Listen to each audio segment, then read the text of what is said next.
No, I wasn't going to show you my mother's collection of her mini dolls. She's just trying to get rid of some of them now, I guess. But what I wanted to show you was the shutters. Have you ever thought of wanting to install some shutters? Well, this is what they could look like. Now look at here. Here's a clear story window kind of up above there, and they could have put it up there too, but you know, no real need. And these shutters, believe it or not, are over 12 years old. They look just as new as when they were first installed. But you know, I'm going to show you some other ones. They're the very same ones, but some that I can reach a little bit more easily. Okay, let's go in here into the kitchen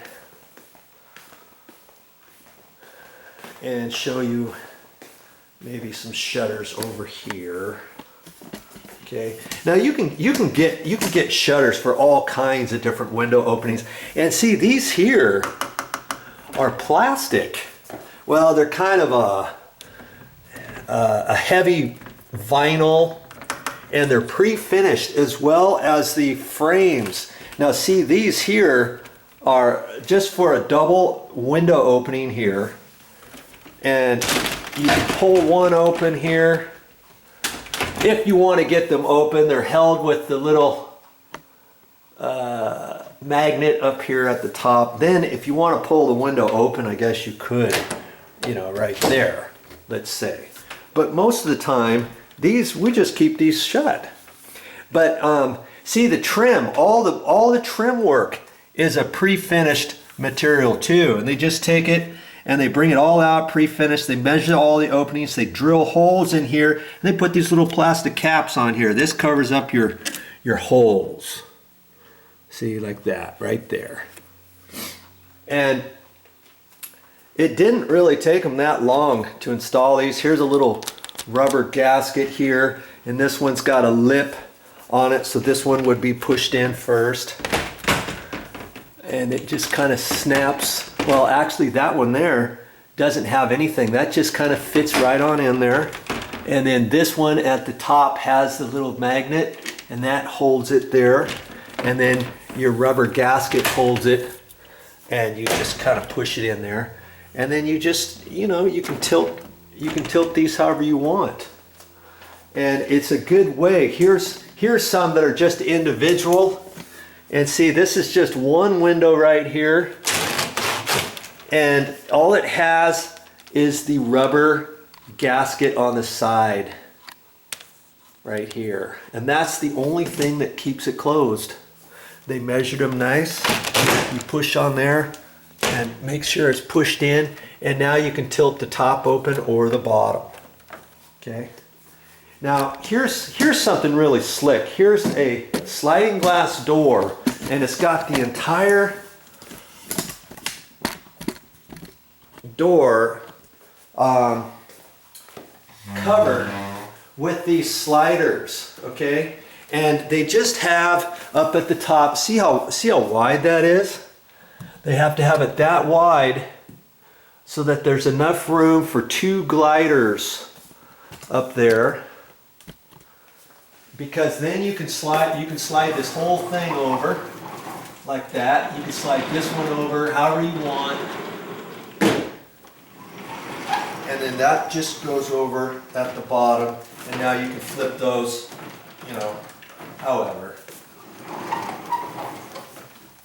Now these things, they're about 12 years old, and they still look almost like the day they were installed. They used to make these with wood, and then they would crack and chip and peel and all that kind of stuff. You don't need to do all that. Make sure you get the vinyl ones. Now here's some other ones in the living room, and see, they went ahead and put them way up high. You don't necessarily have to put them up high, because then you can't reach them without getting something up there and pulling them. Well, I went up there with a ladder, and I kind of tweaked them all downward a little bit so that you're going to let in some light. And then these bottom ones, we can just adjust them however you want for the light. Now see, here's some other ones for right here on top of the carpet. And see what they've done is on this one, it's got a carpet rail on it, kind of like that. And the other one, you see that other one is supposed to fit in there. Sometimes, like this one here, I don't know why it's not in there, but you see the little groove? See that? That way it doesn't flop like that. It's supposed to fit inside of there.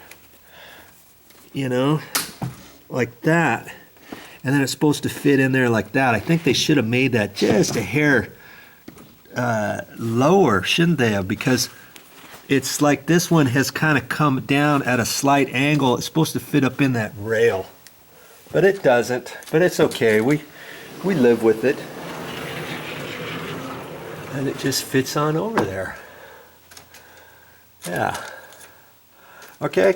These are fairly costly, but you might want to look into them to see how well they do, and it just kind of finishes it off. If you've ever priced anything for curtains, let's say, those are really expensive too. Draperies, all kinds of stuff like that. Then you've got to worry about them getting dusty and cleaning them and all that kind of stuff. Well, when you have blinds like this, you still have to wipe them and stuff, but it just kind of sets your place off, making it look nice. Here's one next to the door. You know, this one's in my mother's office. She likes to prop these open so that she can get some air in here in the mornings. You know, and then we close them at night. Yeah. So think about it next time, you know, you get ready to do anything with your blinds, and this could be an option for you.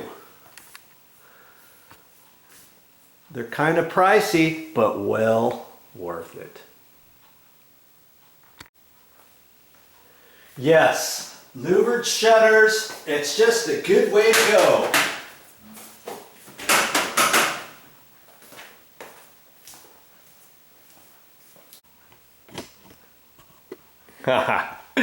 Now what am I going to show you next time? I'm running out of things to do around here. But here's one thing that's been bugging me for a little bit. This is a trash compactor, and I installed this for my parents quite a while ago, and it's kind of pushed in a little bit. It should be flush with the outside edge here. It's really heavy, but it's pushed in. I didn't think it would ever push in like that. And sometimes when you pull this out, it wants to hit the trim. See there? It hits the trim over here. So I adjust a little bit, and then all of a sudden it comes over here and hits this trim over here.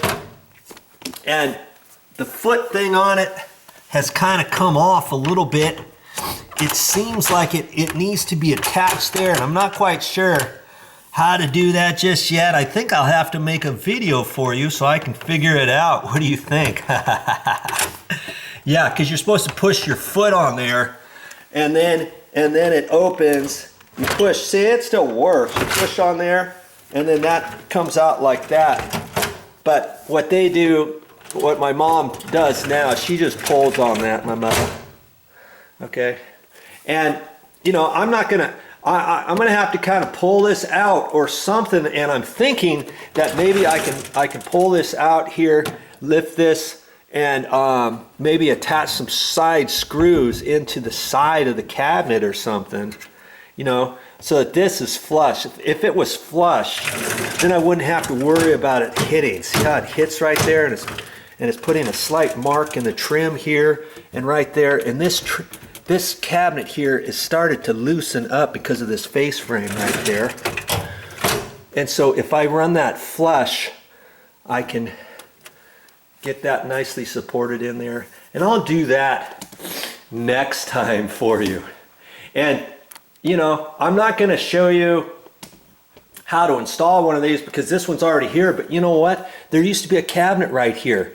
And if you take the exact measurement that this is, and it just happened to be that, and I'm not sure how that worked out, but I took the cabinet out, took the face frame out, redid the base board and all that. That was prior to me starting to make videos and all that. And I was able to fish that in there, push it in there, and wrapped the cord through the cabinet, and then I've got it plugged in way back in there where the garbage disposal plug was.